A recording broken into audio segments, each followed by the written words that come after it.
পূজার ইতিহাস কি? আমাদের একজন আচার্য আছেন, নাম হচ্ছেন ব্যাসদেব মুনি, মহামুনি ব্যাসদেব। কি নাম বললাম? মহামুনি ব্যাসদেবের আজকে হচ্ছে আবির্ভাব তিথি, তাই এই তিথির নাম হচ্ছে ব্যাস পূর্ণিমা তিথি। আজকের এই পূর্ণিমা তিথিতে মহামুনি ব্যাসদেব, যিনি মহাভারত রচনা করেছেন, ভগবদ গীতা রচনা করেছেন, ভাগবত মহাপুরাণ রচনা করেছেন, বেদকে 4 ভাগে বিভক্ত করেছেন, উপনিষদ রচনা করেছেন, বেদান্ত সূত্র রচনা করেছেন, বেদান্ত দর্শন জগৎ জীবের মাঝখানে প্রকৃষ্ট রূপে আমাদের সামনে তুলে ধরেছেন। ইনি হচ্ছেন ব্যাসদেব। এই ব্যাসদেব গোস্বামীর আজকে হচ্ছে আবির্ভাব, এই জন্য আজকের এই পূর্ণিমার নাম হচ্ছে ব্যাস পূর্ণিমা তিথি। আচ্ছা, এই ব্যাসদেবের আবির্ভাব তিথি, কিন্তু এই তিথিকে আবার গুরু পূর্ণিমা কেন বলা হলো? বলা হচ্ছে এই পৃথিবীর যদি কোনো আদি গুরুদেব থেকে থাকেন তাহলে তার নাম হচ্ছেন ব্যাসদেব ঋষি। পৃথিবীর ব্যাসদেবের উপরে এই পৃথিবীতে আর গুরুদেব কে আছেন? ব্যাসদেব কে? বলে যিনি স্বয়ং ভগবান, তিনিই হচ্ছেন ব্যাসদেব নিজে। ভগবানের এই পৃথিবীতে 6টি অবতারণ আছে, 6 ভাবে ভগবান পৃথিবীতে আসেন। কত ভাবে? 6 ভাবে ভগবান পৃথিবীতে আসেন। তার মধ্যে একটি ভগবানের পুরুষ অবতার, একটি হচ্ছে ভগবানের গুণ অবতার, একটি হচ্ছে ভগবানের লীলা অবতার, একটি হচ্ছে ভগবানের মন্বন্তর অবতার, একটি হচ্ছে ভগবানের যুগ অবতার, একটি হচ্ছে ভগবানের সত্তাবেশ অবতার। এই হচ্ছে ভগবানের ষড়বিধ প্রকাশ, অবতারণের প্রকাশ। ভগবান 6 ভাবে পৃথিবীতে আসেন। তার মধ্যে লীলা অবতার, যখন তিনি লীলা করেন তখন তাদেরকে আমরা বলি লীলা অবতার। ভগবান শ্রীকৃষ্ণের লীলা অবতার হচ্ছে কুর্ম, বরাহ, নৃসিংহ, বামন। এগুলো হচ্ছে ভগবান শ্রীকৃষ্ণের বিভিন্ন লীলা অবতার। জয়দেব গোস্বামী পাদ এই লীলা অবতারের, এই যে 10 অবতারের যে গুণকীর্তন, জয়দেব, কবি জয়দেব পদ্মাবতীর স্বামী, তিনি কীর্তন করেছেন। তেমনি ভাবে ভগবান শ্রীকৃষ্ণের এই যে ষড়বিধ অবতার, তার মধ্যে একটি অবতারের নাম হচ্ছে সত্তাবেশ অবতার। কি নাম বললাম? সত্তাবেশ অবতার। ভগবান শ্রীকৃষ্ণের সত্তাবেশ অবতার হচ্ছেন এই ব্যাসদেব। সত্তাবেশ শব্দের অর্থ যিনি শক্তির আবেশের অবতার, তাকে বলে সত্তাবেশ অবতার। ভগবান শ্রীকৃষ্ণের বিশেষ শক্তি নিয়ে যিনি পৃথিবীতে অবতীর্ণ হন এবং বিশেষ শক্তিকে জগতের মাঝখানে প্রকাশ করেন, তাকে বলে সত্তাবেশ অবতার। ভগবান শ্রীকৃষ্ণ এই পৃথিবীতে অবতারণ করেছেন, আর তার শক্তির প্রকাশ হয়েছে ব্যাসদেবের মাধ্যমে। সেই জন্য ভগবান শ্রীকৃষ্ণেরই অবতার হচ্ছে এই ব্যাসদেব ঋষি। আর ব্যাসদেব ঋষির প্রকাশটা কেমন? ব্যাসদেব এই পৃথিবীতে জন্মগ্রহণ করে আবির্ভূত হয়ে তিনি প্রথমেই তার বিশেষ শক্তিকে কাজে লাগালেন, আর সেই শক্তির নাম হচ্ছে লেখনী শক্তি। ব্যাসদেব পুরো বেদকে, আমাদের এই পৃথিবীটা বেদের উপরেই সৃষ্টি হয়েছে। কিভাবে সৃষ্টি হয়েছে বলো? বেদ না হলে পৃথিবী সৃষ্টি হতো না। যেমন মোবাইল সৃষ্টি হওয়ার আগে মোবাইলের বুকস, আগে ম্যানুয়াল বুকস সৃষ্টি হয়ে যায়। কম্পিউটার তৈরি হওয়ার আগে কম্পিউটারের ম্যানুয়াল বুকস তৈরি হয়ে যায়। কম্পিউটার কেমন করে চালাতে হবে, কিভাবে অপারেটিং করতে হবে, এগুলো আগে থেকেই তৈরি হয়ে যায়। হ্যাঁ কি না বলো? হ্যাঁ। তেমনি ভাবে ভগবান শ্রীকৃষ্ণ এই পৃথিবী তৈরি করবার পূর্বে পৃথিবী পরিচালনার ম্যানুয়াল বুকস তৈরি করে দিয়েছিলেন। ম্যানুয়াল একটা গ্রন্থ তৈরি করে দিয়েছিলেন, সেটার নাম হচ্ছে বেদ। আর এই বেদকে সুন্দরভাবে বিশ্লেষণ করে নোটবুকস, আমরা যখন কলেজ বা ইউনিভার্সিটিতে পড়ি তখন শিক্ষকেরা আমাদেরকে নোটবুকস পড়ায় না, যে তুমি ভালো করে যদি পাস করতে চাও, ভালো রেজাল্ট করতে চাও, আমার লেখা নোটস গুলো পড়ো। এই বেদের নোটস গুলো তৈরি করেছেন ব্যাসদেব ঋষি। ব্যাসদেব গোস্বামীপাদ তিনি এই বেদকে 4 ভাগে বিভক্ত করেছেন, ঋগ্বেদ, সামবেদ, যজুর্বেদ, অথর্ববেদ। 4 ভাগে বিভক্ত করেছেন ব্যাসদেব। এই 4 ভাগে তো বেদকে তিনি বিভক্ত করলেন, সেই সঙ্গে সঙ্গে এই বেদকে বোঝানোর জন্য তিনি আরো অনেক ছোট ছোট ছোট ছোট সিলেবাস বানালেন, যাতে ভালো বোঝো। কি বানালেন? বেদটাকে বোঝানোর জন্য তিনি 108টা উপনিষদ বানিয়ে দিলেন। একজনই বানালেন কিন্তু, কে? ব্যাসদেব গোস্বামী 108টা উপনিষদ বানিয়ে দিলেন। 108টা উপনিষদই এনাফ ছিল না। এই 108টা উপনিষদ থেকে আবার এই 108টা উপনিষদকে আরো সুন্দরভাবে জগতের মাঝখানে উপস্থাপন করবার জন্য ব্যাসদেব ঋষি এই উপনিষদগুলোকে বোঝানোর জন্য 18টি পুরাণ বানিয়ে দিলেন। কি বললাম বলো? এটা চেয়ার দাও, এদিকে এদিকে বসে। আমাদের সিনিয়র গুরু বোন এটা এই তপস্বিনী নিয়ে আসো।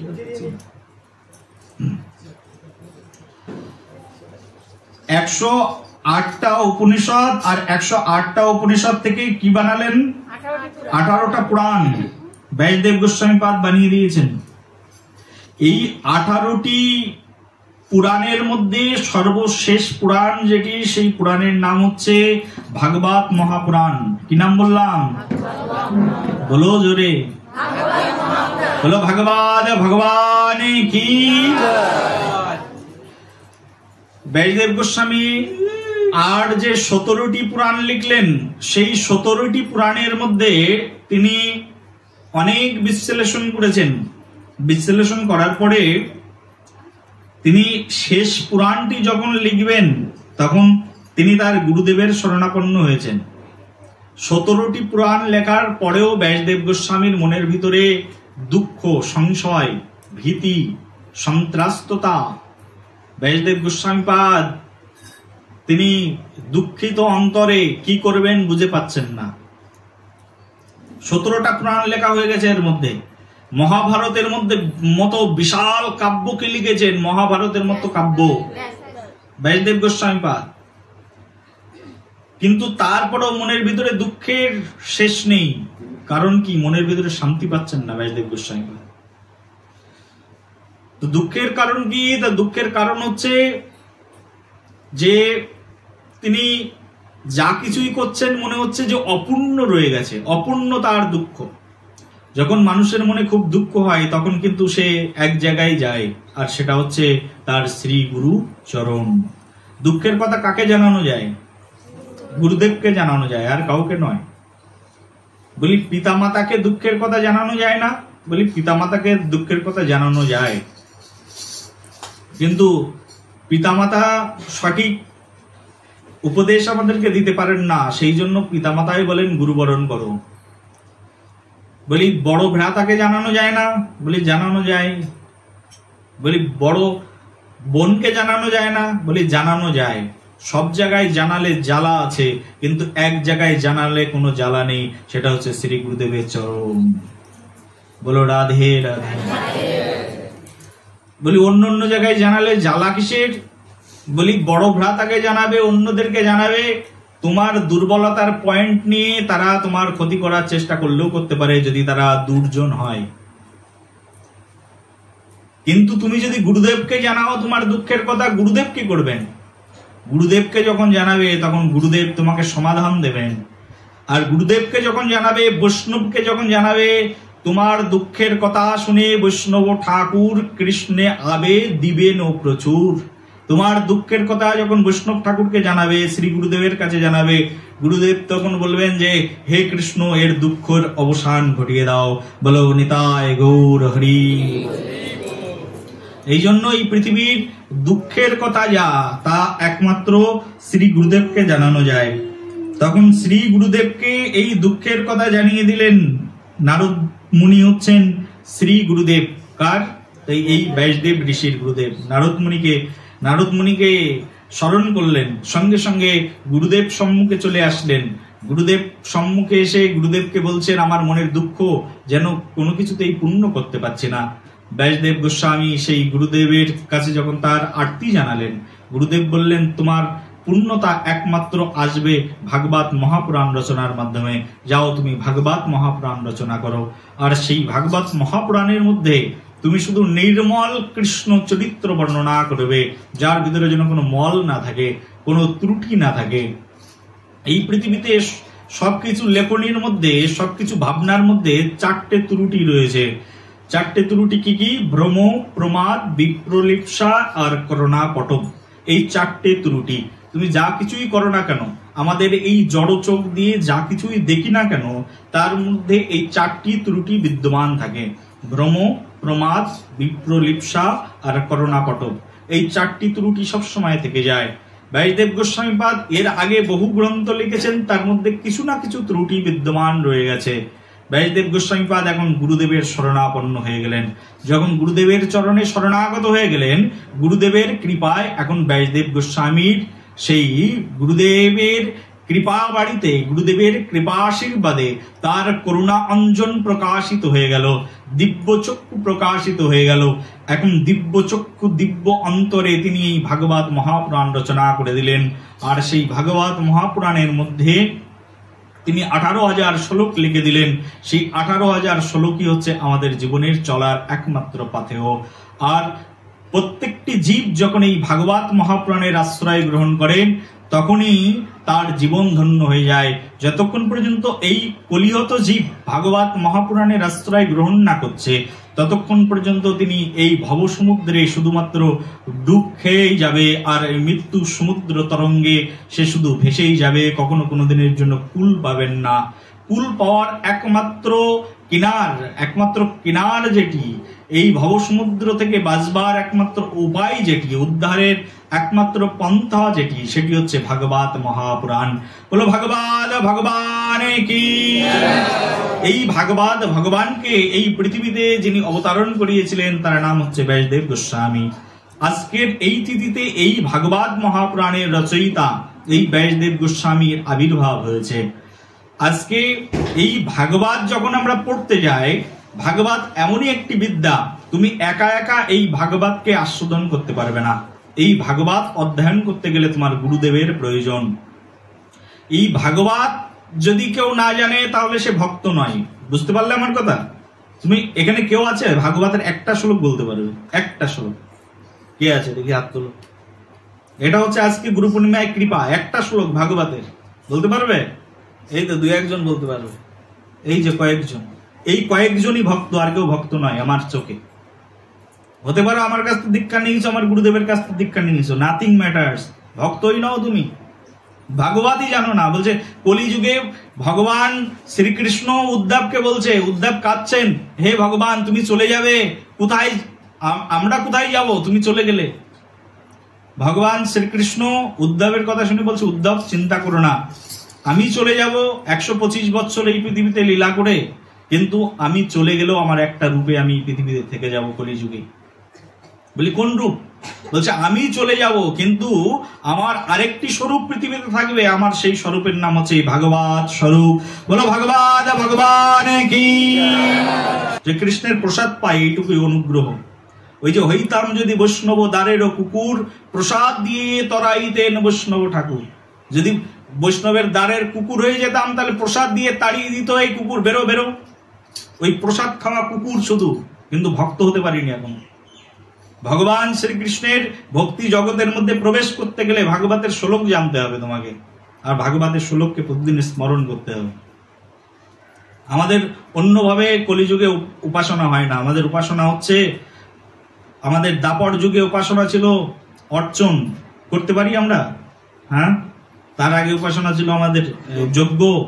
যজ্ঞ হয় আমাদের, যজ্ঞ করার সামর্থ্য নেই, অর্চন করার সামর্থ্য নেই। তার আগের যুগ সত্যযুগ, সত্যযুগের উপাসনা ছিল তপস্যা, হয় আমাদের? হয় না। তাহলে আমরা কি করে তপস্যা করব কলিযুগে? তা কলিযুগের একটাই তপস্যা, কলিযুগে শ্রী গুরুদেবের চরণে আশ্রয় গ্রহণ করে ভাগবত শিক্ষা গ্রহণ করো। কি শিক্ষা? ভাগবত শিক্ষা গ্রহণ করো, এই ভাগবত আচরণ করো। আজকের এই তিথির নাম ব্যাসদেবের জন্মতিথি, ব্যাসদেবের আবির্ভাব তিথি, কিন্তু গুরু পূর্ণিমা কেন বলি? কারণ আমি যে গুরুদেবের কাছে যাব তিনি ভাগবত তত্ত্ববেত্তা। তিনি কে? ভাগবত তত্ত্ববেত্তা। যদি গুরুদেব ভাগবত নিজে না জানেন তাহলে সেই গুরুদেবের কাছে যাওয়ার কোনো প্রয়োজন নেই। গুরুদেবকে ভাগবত তত্ত্ববেত্তা হতে হবে। শাস্ত্রের মধ্যে বলছেন যেই কৃষ্ণ তত্ত্ববেত্তা সেই গুরু হয়। গুরু কে হয়? কবিরাজ গোস্বামীপাদ বলছেন যেই কৃষ্ণ তত্ত্ববেত্তা সেই গুরু হয়। এই জগতে গুরু সেই যিনি কৃষ্ণ তত্ত্ববেত্তা, তাকে গুরু বলা হয়। যিনি কৃষ্ণ কথা জানেন না, যিনি ভাগবত প্রসঙ্গ জানেন না, তিনি গুরু হওয়ার কোনো অধিকার নেই তার। আর সেই গুরুদেবের কাছে কেউ আশ্রিত থাকলে আবার ভাগবত তত্ত্ববেত্তা গুরুর কাছে গিয়ে আশ্রয় গ্রহণ করা উচিত। গুরুদেবকে আমি গুরু গ্রহণ কেন করেছি? কলিযুগের উপাসনা হচ্ছে ভাগবত, কলিযুগের উপাসনা হচ্ছে নাম ব্রহ্ম প্রভু। আর এই নাম ব্রহ্ম প্রভু, এই ভাগবত তত্ত্বকে জানবার জন্য আমি শ্রী গুরুদেব গ্রহণ করেছি। আমরা গুরুদেবের কাছে কেন যাচ্ছি? বলে আজ ব্যাসদেবের আবির্ভাব তিথি। এই তিথিতে আর একজনের পূজা হয়ে যায়। ব্যাসদেব ভাগবতকে আনিয়েছেন পৃথিবীতে, সেই জন্য ব্যাসদেব প্রথম গুরু। আর এই ব্যাসদেবের লেখা ভাগবতকে যিনি আমার হৃদয়ের মধ্যে প্রদান করছেন, প্রতিনিয়ত প্রত্যেকটি মুহূর্তে প্রত্যেকটি ক্ষণে এই ভাগবতের ভাব তরঙ্গ যিনি আমার হৃদয় দেশে তরঙ্গায়িত করছেন, তিনি হচ্ছেন আমার শ্রী গুরুদেব। সেই জন্য আজকে হচ্ছে ব্যাস পূর্ণিমা এবং গুরু পূর্ণিমা। ব্যাস পূজার দিনেই গুরুদেবের পূজা করা হয়, কারণ ব্যাসদেবের লেখা শাস্ত্র আমি যার কাছ থেকে শিখি তিনিও হচ্ছেন ব্যাসদেবের প্রতিনিধি, আর প্রতিনিধি হিসাবে তিনি হচ্ছেন আমার শ্রী গুরুদেব। বলো নিতাই গৌর হরি বল, বলো পরম দয়াল গুরু মহারাজ কি। বলি এই ব্যাসদেবের লেখা গ্রন্থ, ব্যাসদেবের লেখা বিশ্লেষণ যিনি আমাকে বোঝায় তিনি হচ্ছেন কে? তো তিনি হচ্ছেন আমার শ্রী গুরুদেব। ব্যাসদেবের কথাই বোঝান আমাকে। গুরুদেব তাহলে কেমন হবেন? বলে গুরুদেব, গ্রামে অনেক গুরুদেব পাওয়া যায়। গুরুদেব নিজের মন গড়া কথা বলে দেয়, বলে গুরুদেব হতে পারবে না। গুরুদেব কে? বলি তিনি গুরুদেব যিনি ব্যাসদেবের কথাকে শিষ্যের মাঝখানে প্রচার করেন, তাকেই বলে গুরুদেব। নিজের মন গড়া কথা, নিজের ফ্যামিলির কথা, নিজের স্ত্রীর কথা, নিজের কাকার কথা, নিজের বাবার কথা, নিজের অর্জনের কথা যে গুরুদেব প্রচার করেন তিনি গুরুদেব নন। গুরুদেব তাকেই বলা হয়, তিনি সদ্গুরুদেব যিনি ব্যাসদেবের কথাকে প্রচার করেন। সেই জন্য ব্যাস পূর্ণিমায় সেই গুরুদেবকে প্রণাম, যে গুরুদেব ব্যাসদেবের বাণীকে আমার মাঝখানে প্রচার করছে। বুঝাতে পারলাম কি পারলাম না? শ্রী গুরুদেব তাকেই বলা হয় যিনি ব্যাসদেব নিজের কথা বলবেন না, ব্যাসদেবের মুখনিসৃত কথা বলবেন। আমরা শাস্ত্রে যা লেখা আছে গুরুদেব সেটাই শিষ্যদের মাঝখানে হুবাহু তুলে ধরবেন। এই হচ্ছে গুরুদেবের একটাই ডিউটি। গুরুদেবের আর কোনো ডিউটি নেই। গুরুদেবের ডিউটি হচ্ছে যা বেদের মধ্যে লেখা আছে, যা পুরাণের মধ্যে লেখা আছে, যা শাস্ত্রের মধ্যে লেখা আছে, সেই কথাগুলোই তার শিষ্যদেরকে বোঝাবেন। গুরুদেবের আর কি ডিউটি? আর অন্য কিছু যদি গুরুদেব বোঝায় তাহলে গুরুদেবের ত্রুটি সেটা। অন্য কিছু যদি বোঝায়, গুরুদেবের একটাই কাজ, বইয়ের মধ্যে কে লেখা আছে, বৈদিক সাহিত্যে কে লেখা আছে, সেটাই তোমার শিষ্যদের মাঝখানে তুমি প্রদান করো। সেই জন্য আজকের এই পুত পবিত্র তিথিকে গুরু পূর্ণিমা তিথি এই কারণে বলা হয়। এটা আমরা এখন এই গুরু পূর্ণিমা তিথিটাকে ফ্যাশন করে নিয়েছি। এখন এমন ফ্যাশন হয়ে গেছে গুরু পূর্ণিমা তিথি স্কুলের টিচারদেরকে যিনি বিড়ি খাওয়া শিক্ষা দেন, যিনি মদ খাওয়া শিক্ষা দেন, সেক্সুয়াল এডুকেশন শিক্ষা দেন, তাকে গিয়ে প্রণাম করছেন। আজ গুরু পূর্ণিমা, আপনাকে প্রণাম। আরে বেটা, এর জন্য তোমাকে গুরু পূর্ণিমা তৈরি করা হয়নি। তোমার ওই শিক্ষককে প্রণাম করবার জন্য, ওই শিক্ষকের কাছে যাওয়ার জন্য। ম্যাটেরিয়াল এডুকেশন যিনি শিক্ষা দিচ্ছেন তাকে গিয়ে প্রণাম করছো, হে গুরুদেব আপনি প্রণাম গ্রহণ করুন। এই ম্যাটেরিয়াল এডুকেশনটাকে শিক্ষা দেওয়ার জন্য গুরু পূর্ণিমা নয়। বলে স্কুলের টিচার গুরুদেব, কম্পিউটার শিক্ষার গুরুদেব, বলে ম্যাটেরিয়াল এডুকেশনের সঙ্গে এখানে অনেক প্রভেদ রয়েছে। এই গুরুদেবদের জন্য গুরু পূর্ণিমা তিথি নয়। গুরু পূর্ণিমা তিথি কার জন্য? গুরু পূর্ণিমা তিথি সেই গুরুদেবের জন্য যে গুরুদেব ব্যাসদেবের শিক্ষাকে জগতে প্রচার করেন, যিনি ব্যাসদেবের মহিমামৃতকে জগতে প্রচার করেন, তাদের জন্যই হচ্ছে আজকে গুরু পূর্ণিমা। সেই গুরুদেবকে প্রণাম করি যে গুরুদেব আমাকে ব্যাসদেবের অমৃত রসধারা, ব্যাসদেবের অমৃত প্রেমলহরী আমাদের মাঝখানে প্রচার করেছেন, আমাদেরকে শিখিয়েছেন। সেই গুরুদেবকে প্রণাম। দীক্ষাগুরু, শিক্ষাগুরু, তাদেরকে প্রণাম করতে পারি। আজকের এই তিথিতে শ্রদ্ধা ভরে তাদেরকে স্মরণ করা উচিত, কারণ তাদের কৃপাতেই আমরা আজকে এই শাস্ত্র গ্রন্থ পেয়েছি, এই সুন্দর জীবন পেয়েছি। ভক্তির পরামর্শ কাদের কাছ থেকে পাই? যে আচার্যগণ, যে শিক্ষকগণ আমাদেরকে ভক্তি যোগ শিক্ষা প্রদান করেন, তাদের চরণে কোটি কোটি প্রণাম। কারণ আজকের এই তিথি একটা স্পেশাল তিথি, শুধুমাত্র গুরুদেবকে পুজো করবার জন্য। ভগবান শ্রীকৃষ্ণকে পূজা করার অনেক তিথি রয়েছে। জন্মাষ্টমী তিথিতে কৃষ্ণের পূজা হয়, বামন দ্বাদশী তিথিতে ভগবান বামনদেবের পূজা হয়, নরসিংহ চতুর্দশীতে নরসিংহদেব ভগবানের পূজা করা হয়, রাধা অষ্টমীতে রাধারানীর পূজা করা হয়, গৌর পূর্ণিমা তিথিতে গৌরাঙ্গ ভগবানের পূজা করা হয়। কিন্তু গুরুদেবকে পূজা করবার জন্য এই ব্যাস পূর্ণিমা তিথি, আজকের এই তিথি, এই তিথিকে স্পেশাল করা হয়েছে। এই তিথিতে যারা শ্রী গুরুদেবের চরণে পুষ্প নিবেদন করেন না, এই তিথিতে যারা দীক্ষা গ্রহণান্তে যারা এই তিথিতে এই তিথির সমাদর করেন না, বলা হচ্ছে কোটি কোটি জন্ম তাদেরকে পক্ষীকুলে, বিভিন্ন জলচর প্রাণীকুলে তাদেরকে পরিভ্রমণ করতে হবে। শ্রী গুরুদেব ছাড়া বঞ্চিত হয়ে থাকবেন যদি আজকের এই তিথিকে পরম আদরে কেউ বরণ না করেন। একজন শিষ্যের কাছে সবচেয়ে গুরুদেবের সেবা করবার জন্য, পূজা করবার জন্য এটাই হচ্ছে সবচেয়ে বড় তিথি। এর চেয়ে বড় তিথি আর কিছু না। যারা যারা এখানে এসে উপস্থিত হয়েছেন, অ্যাটলিস্ট যারা আমার গুরুদেবের শিষ্যরাও এসছেন এখানে, আমরা 1 ঘন্টা ধরে আমার গুরুদেবের স্তুতি কীর্তন হলো, তারপরে গুরুদেবকে অভিষেক করানো হলো, গুরুদেবের চরণ পাদুকা, গুরুদেবকে পুষ্প অভিষেক করানো হলো। এগুলো হচ্ছে আমাদের জীবনের সবচেয়ে পরম প্রাপ্তি।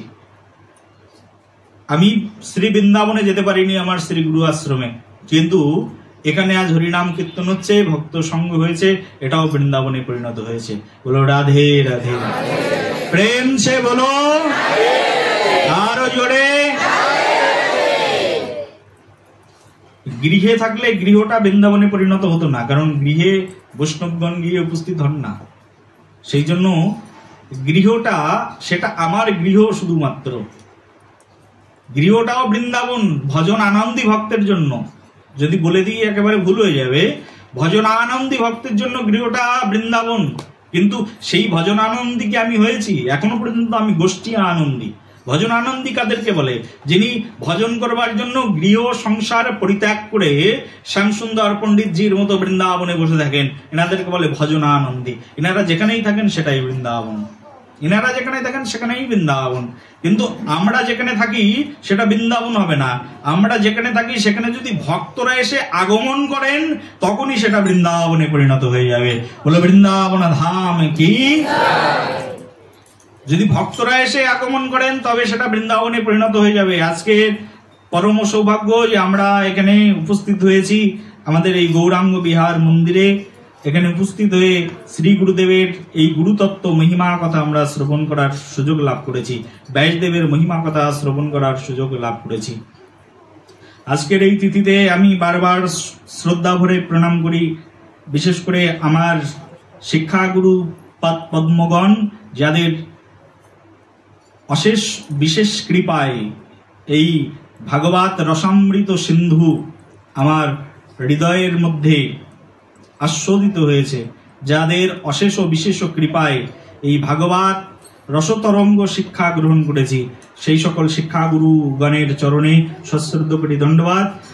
আর সর্বোপরি প্রণাম আমার শ্রী গুরুদেব, যিনি আমাকে দীক্ষা প্রদান করে আমার অজ্ঞানতার অন্ধকারকে দূর করে আমাকে আলোর পথের দিশা দেখিয়েছেন। আমার পরমারাধ্য পতিত পাবন শ্রী গুরুদেব শ্রী শ্রী 108 প্রাণকৃষ্ণ দাস বাবাজি মহারাজ, ওনার চরণে সশ্রদ্ধ কোটি ধন্যবাদ প্রণাম। আমার শ্রী গুরুদেবের করুণা, আজকে এই যতটুকু ভাগবত কথা আস্বাদন করছি, যতটুকুই বলছি, যদি গুরুদেবের কৃপা না হতো তাহলে বলা অসম্ভব।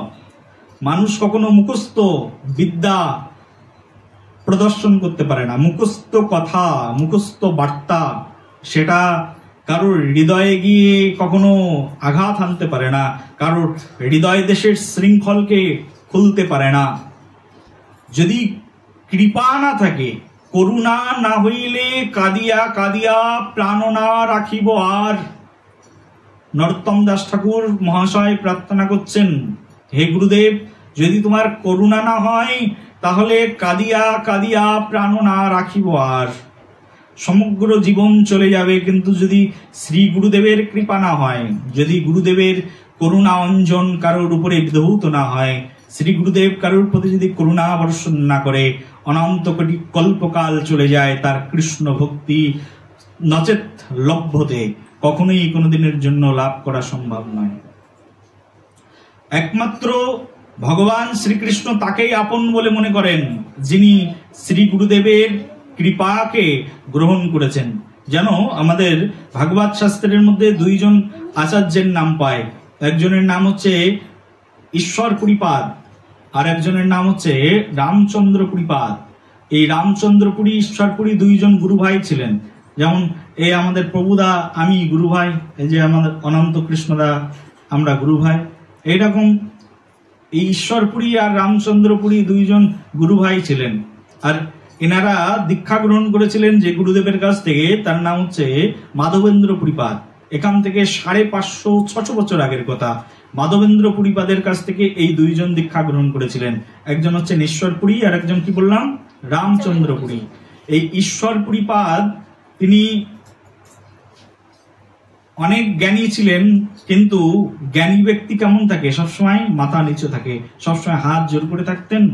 রামচন্দ্রপুরীও আরো বেশি পণ্ডিত ছিলেন, স্কলার ছিলেন, অনেক বড় পণ্ডিত ছিলেন। দুই গুরু ভাই বিশাল পণ্ডিত। কিন্তু একদিন এই রামচন্দ্র পুরীপাদ তার গুরুদেব মাধবেন্দ্র পুরীপাদকে বলছেন, গুরুদেবকে বলছেন, হে গুরুদেব, আপনি সবসময় কান্নাকাটি করতে থাকেন, ভাবুকের মতো নাচ গান করতে থাকেন, এটা সন্ন্যাসী সম্প্রদায়ের অপমান। দেখো, বিজাতীয় সঙ্গ মানুষকে কি করে ধ্বংস করে দেয়, বিজাতীয় সঙ্গ। এই রামচন্দ্র পুরীপাদ তিনি অন্যান্য সন্ন্যাসীদের সঙ্গে মিশতেন, অন্যান্য সন্ন্যাসী সম্প্রদায়ের সঙ্গে। তাদের মাঝখানে গিয়ে ভাগবত পাঠ করে বেড়াতেন, ভাগবত সিদ্ধান্ত প্রদান করতেন, তাদের সঙ্গ হয়ে যেত। দুই একবার গুরুদেবের নিন্দা শুনেছেন। গুরুদেবের নিন্দা শুনলে কি করে তার চেতনার অবক্ষয় হয়। দেখো, এই রামচন্দ্র পুরীপাদ, তার গুরুদেব ছিল মাধবেন্দ্র পুরীপাদ, যিনি সাক্ষাৎ এই ক্ষীরচোরা গোপীনাথ, যার জন্য ক্ষীর চুরি করে রেখেছিলেন, সেই মাধবেন্দ্র পুরীপাদ। এই গুরুদেবের তুলনা হয়? সেই গুরুদেব যার জন্য সাক্ষাৎ গোপীনাথ ক্ষীর চুরি করে রেখেছেন, মাধবেন্দ্র পুরী, সেই মাধবেন্দ্র পুরীর নামে নিন্দা শ্রবণ করেছেন। কি নিন্দা? তো এক সভাতে গেছেন, সভাতে গেলে সবার লোকজন বলছেন, কি গো রামচন্দ্র পুরী, তুমি এত বড় পণ্ডিত আর তোমার গুরুদেব এত বড় মূর্খ। বলে কি, আমার গুরুদেব মূর্খ মানে? বলে তোমার গুরুদেব মূর্খ নতায় কি, তুমি এত বড় পণ্ডিত, তোমাকে আমরা মানি, কিন্তু তোমার গুরুদেব এত বড় মূর্খ যে তোমার গুরুদেব সে কিনা ভাবুকের মতো নাচ গান করে আর কাঁদে ভগবানের নাম কীর্তন করতে করতে। এই যে গুরুদেবের নিন্দা শুনেছেন, কিছু বলেননি, ওতেই অপরাধ হয়েছে। বলে গুরুদেবের নিন্দা শ্রবণ করে যদি কেউ চলে আসে, কিছু যদি না বলেন, প্রতিবাদ না করেন, তাতেই তার অপরাধ হয়েছে, মহা অপরাধ হয়েছে। এই অপরাধ থেকে তার ভিতরে ওই যে চেতনার অবনতি হয়েছে। অবনতি হলে একদিন এই মাধবেন্দ্র পুরীপাদের কাছে গিয়ে ওই শিষ্য রামচন্দ্র পুরী বলছেন, গুরুদেব, আপনি এই যে হরিনাম করতে করতে কাঁদেন, এই যে ভগবানের অমৃত কথা আস্বাদন করতে করতে কাঁদেন, এটা কি কোনো সম্প্রদায়গত? এটা কি কোনো সম্প্রদায়ের মধ্যে পড়ে? সবই তো এক পরব্রহ্ম, পরব্রহ্মের উপাসকরা কাঁদবে কেন? সবকিছু তো ভগবানের কাছেই চলে যায়, সেই জন্য কান্নাকাটির তো কিছু নেই। জ্ঞানী হতে হবে, শুষ্ক জ্ঞানী। জ্ঞানীরা কখনো শোক করেন না, কোনো কিছু হারিয়ে গেলেও শোক করেন না, কোনো কিছু পেলেও অত আনন্দিত হন না। এটা হচ্ছে জ্ঞানীর লক্ষণ। ভগবদ গীতায় তো লেখা আছে কথা। এই কথাটি গুরুদেবকে যখনই বলেছেন, গুরুদেব তখন অত্যন্ত সেই শিষ্যের প্রতি অপ্রসন্ন হয়ে পড়েছেন। আর অপ্রসন্ন হয়ে তখন বলছেন, দূর হ বলে গুরু তাহারে সপিলা, চৈতন্য চরিতামৃতে বর্ণনা করা আছে। দূর হও বলে গুরু তাহারে সপিলা, দূর হয়ে যাও আমার সম্মুখ ভাগ থেকে, এই দূর হয়ে যাও এই শব্দটা উচ্চারণ করলেন। আর এতে করে সেই রামচন্দ্র পুরীপাদের ভজন নষ্ট হয়ে গেল, গুরুদেব ত্যাগ করলেন। আর এই রামচন্দ্র পুরীপাদ এত বড় পণ্ডিত ছিলেন, সারা পৃথিবীর মানুষ তাকে প্রণাম করতেন। আর তারই ছোট গুরু ভাই নাম হচ্ছে ঈশ্বর পুরীপাদ, তারই ছোট। রামচন্দ্রপুরীর মতো এত বড় পণ্ডিত ছিলেন না, কিন্তু ওই যে গুরুদেব তাকে পরিত্যাগ করলেন, গুরুদেব তাকে অবজ্ঞা করলেন, ওই অবজ্ঞার কারণে এই রামচন্দ্র পুরীপাদ তার ভক্তি জীবন অবনতি হয়ে গেল। এমনকি সে রোগগ্রস্ত হয়ে গেল এবং সে অমেদ্য ভক্ষণ করতে থাকলো। অমেদ্য ভক্ষণ, যা ভক্ষণ করা যায় না, সেই অমেদ্য ভক্ষণ করতে থাকলো। কেউ ভক্তি জীবন থেকে যদি মনে করেন পতন হয়ে গেল, কেউ নিরামিষ ভুজি হয়েছে, প্রসাদ ভুজি হয়েছে, হঠাৎ করে তার পতন হয়ে গেল, মনে করবে গুরুচরণে অপরাধ, না হলে কোনো বৈষ্ণব চরণে অপরাধ হয়েছে, কোনো গুরু ভাইয়ের চরণে অপরাধ হয়েছে, নাহলে গুরু বোনের চরণে অপরাধ হয়েছে, এর কারণেই তার পতন হয়ে যায়। এই পতন হয়ে গেল এই রামচন্দ্র পুরীপাদে।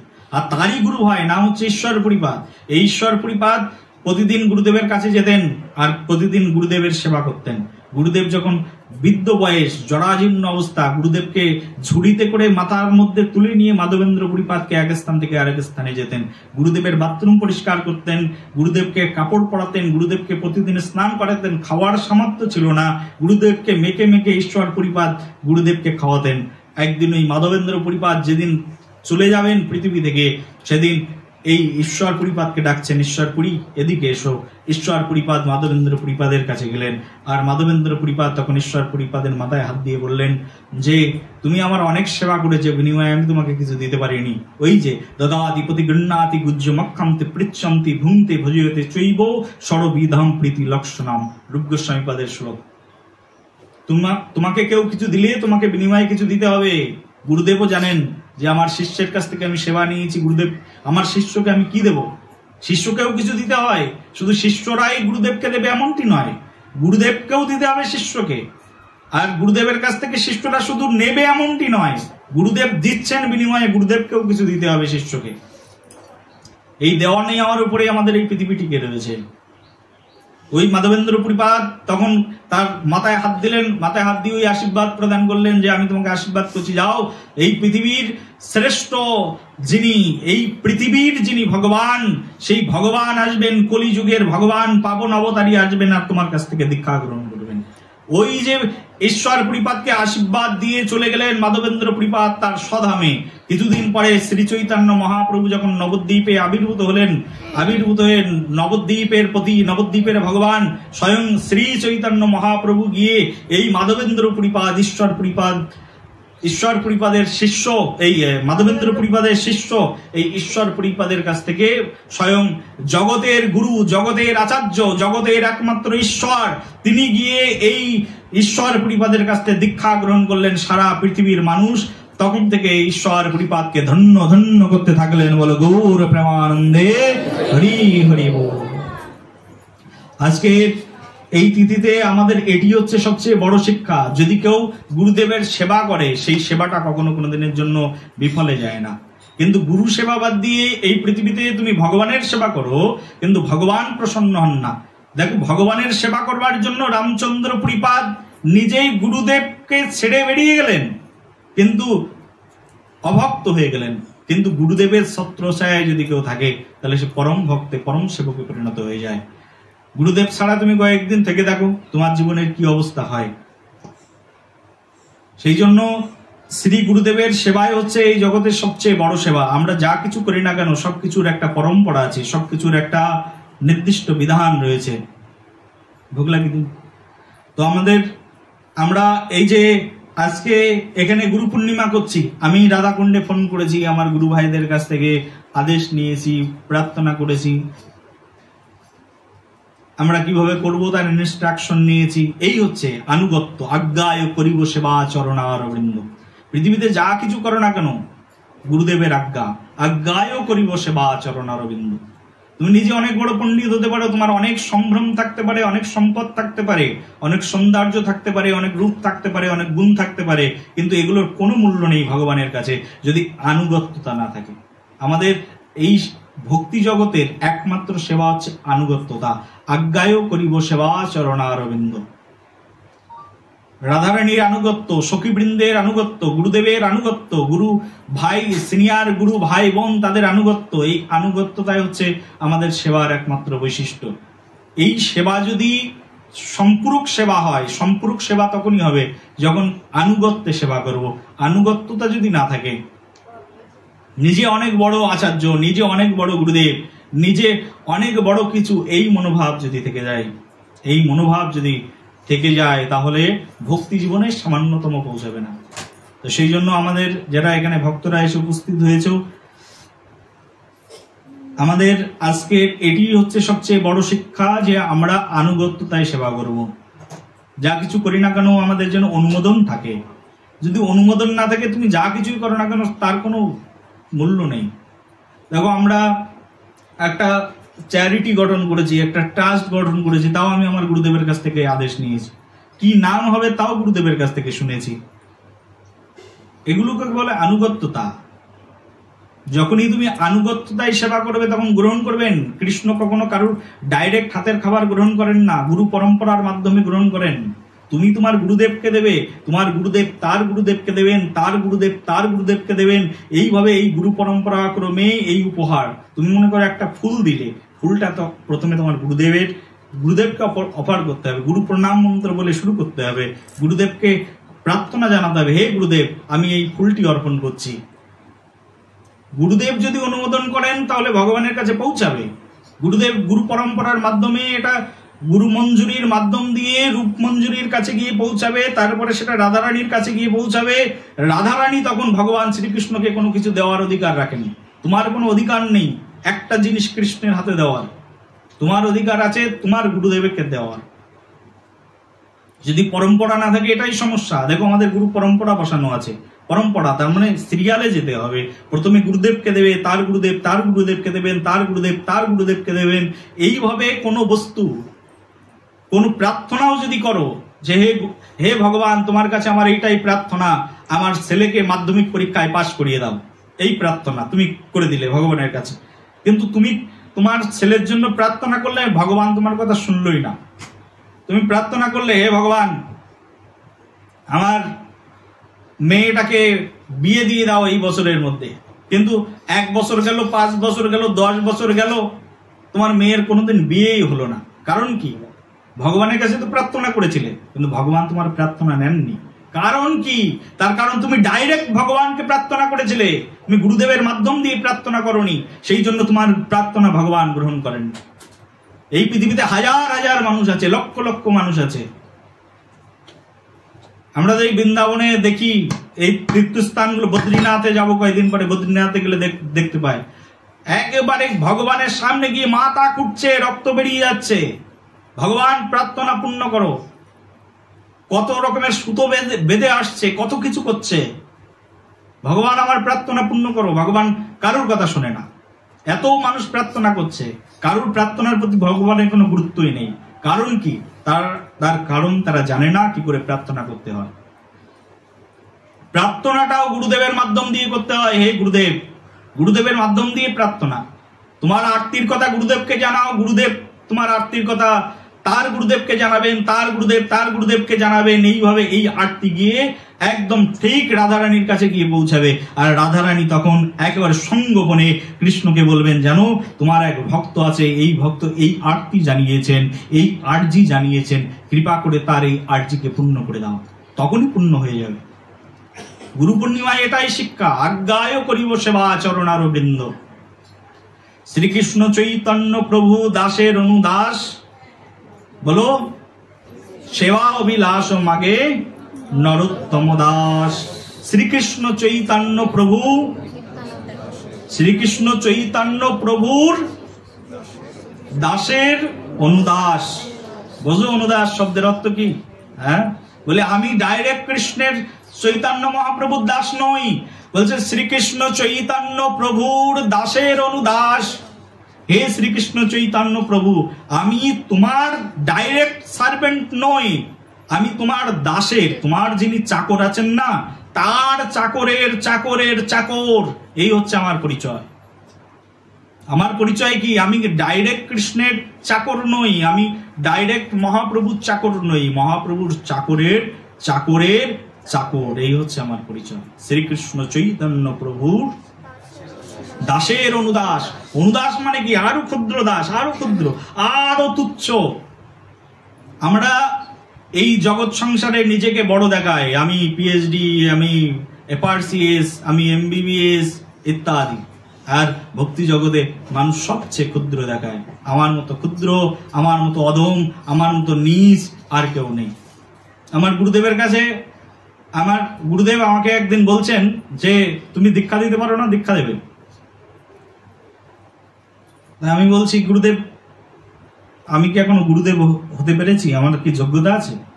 তো গুরুদেব বলছে, আমার কি যোগ্যতা আছে? আমি বলছি, হ্যাঁ আপনার যোগ্যতা আছে বলে তো আমরা আপনার শিষ্য। বলি, তোমার যেমন যোগ্যতা নেই আমারও তেমন যোগ্যতা নেই। বলি, আপনার যোগ্যতা নেই? বলি, না আমার কোনো যোগ্যতা নেই। বলি, কার যোগ্যতা আছে? বলছে, একমাত্র যোগ্যতা আছে নিত্যানন্দ প্রভু, আমারও গুরু হওয়ার কোনো যোগ্যতা নেই। কিন্তু তোমরা শোনো না, আসো, নিত্যানন্দ প্রভুর পাঠে বসে আছি তাই। এই বলে আমার কোনো যোগ্যতা নেই, আমি এখনো গুরু হতে পারিনি। যিনি গুরুদেব তিনি মুখ দিয়ে বলছেন, সারা ব্রজবাসীরা এসে যার কাছ থেকে আশ্রয় গ্রহণ করেন, তিনি বলছেন আমার এখনো গুরুদেব হওয়ার যোগ্যতা হয়নি। তাহলে আমার যোগ্যতা কোথা থেকে হবে? আমার গুরুদেব নিজের মুখ দিয়ে বলেন আমি এখনো ভক্ত হতে পারিনি। আমি যখন দীক্ষা নিতে গেছি আমার গুরুদেবের কাছে, আমার গুরুদেব বলছেন তুমি বিনোদ বাবার কাছে যাও, উনি সিদ্ধ পুরুষ, উনি মহাত্মা, আর আমি একটা অধম পাপিষ্ট, আমার কাছ থেকে দীক্ষা নিলে কোনো কাজ হবে না। এরকম করে বলছে, কোনো কাজ হবে না। বুঝতে পারো? আমি দীক্ষা নিতে গেছি আমার গুরুদেবের কাছে, আমাকে বলছে যাও তুমি বিনোদ বাবার কাছে যাও। আমার এখনো কোনো যোগ্যতা নেই দীক্ষা দেওয়ার। এই যে উনি নিজেকে এখনো ভক্ত বলে মনে করেন না, তা আমি কিসের ভক্ত? এই হচ্ছে আমাদের জগৎ, এই হচ্ছে আমাদের বৈষ্ণব সংস্কৃতি। এখানে দিনেরে অধিক দয়া করেন ভগবান, ইহা হেরি কুলিন ধনির বড় অভিমান। এখানে যে মানুষ যত বেশি নিচু হবে সে তত বেশি প্রাপ্ত হবে। দেখবে যে স্থানটায়, এই যে এখন বর্ষাকালে বৃষ্টি হচ্ছে, দেখবে যে জায়গাটা নিচু আছে না সেখানে জল জমে যায়, আর উঁচু জায়গার থেকে জল তাড়াতাড়ি সরে যায়। যদি কিছু ধরে রাখতে যাও তাহলে পাত্রটা বড় করতে হবে, দিন হতে হবে। ভক্তি জগতে কোনো কিছু ধরে রাখতে গেলে দিনও হতে হবে, নিজেকে নিছক্ষা নিচু মনে করতে হবে। টিচার হওয়া যাবে না, শিক্ষক হওয়া যাবে না। আমি বর্তমানে আমাদের শিষ্যদের মধ্যে দেখতে পাচ্ছি অনেকের শিক্ষক হওয়ার প্রবণতা হয়ে গেছে। এখনো 5 বছর হয়নি, 10 বছর হয়নি, ভক্তি জীবনে গুরু ভাইরা গুরু ভাইদের শিক্ষা দিতে যাচ্ছে। সো এটা আমাদের লাইফটাকে ডাউন করার একটা সবচেয়ে মোক্ষম উপায়। তুমি তোমার গুরু ভাই গুরু বোনদেরকে শিক্ষা দিতে যেও না, বা তুমি আমার কাছে নিয়ে এসো, শিক্ষা দেওয়ার দরকার হলে, কিন্তু তুমি দিতে যেও না। কারণ তুমি যখনই এখনই, তোমার এখনো 2 বছর বয়স হয়নি, তুমি এখনো ভাগবত শাস্ত্র জানো না, 18,000 শ্লোকের একটা শ্লোক পড়োনি, তুমি গীতার 700 শ্লোকের কোন শ্লোকে কি লেখা আছে জানো না, তুমি যখন অন্য কাউকে শিক্ষা দিতে যাচ্ছ, টিচিং দিতে যাচ্ছ, তখন তোমার ভিতরে অহং ভাব চলে আসবে, আমি শিক্ষক আর ও হচ্ছে আমার ছাত্র। আর যখন তুমি নিজেকে বড় বলে মনে করতে থাকবে তখনই তোমার ভজন নষ্ট হয়ে যাবে। এই হচ্ছে তোমার পতনের সম্ভাবনা শুরু হয়ে গেল। এই পতন শুরু হয় মানুষের জীবনে, প্রথম পতন শুরু হয় যখন কেউ নিজেকে শিক্ষক বলে মনে করে। শিক্ষক হওয়ার আগে নিজেকে ছাত্র হতে হবে, ভালো শিক্ষার্থী হতে হবে। শিক্ষার্থী যদি হতে পারো তাহলে একদিন ভালো ভক্ত হতে পারবে। যদি শিক্ষার্থী না হলে তাহলে ভক্ত কবে হবে? শিক্ষা দেওয়ার জন্য আগে নিজেকে শিক্ষক হওয়ার উপযুক্ত স্থানে তো নিয়ে যেতে হবে। সেই জন্য অন্যের ভুল দেখো না। ভক্তি জীবন তখনই নষ্ট হয়, একটা মানুষের সব সাধনা নষ্ট হয়ে যায় যখন একজন আরেকজনের ভুল দেখা শুরু করে। নিজেকে দেখো, ভুল দেখো না অন্যের। সবাই ভালো থাকো, সুস্থ থাকো। শ্রী গুরুদেবের চরণে অহৈতুকী ভক্তি, শ্রীকৃষ্ণ চরণে অহৈতুকী ভক্তি, এই কামনায়, এই প্রার্থনায়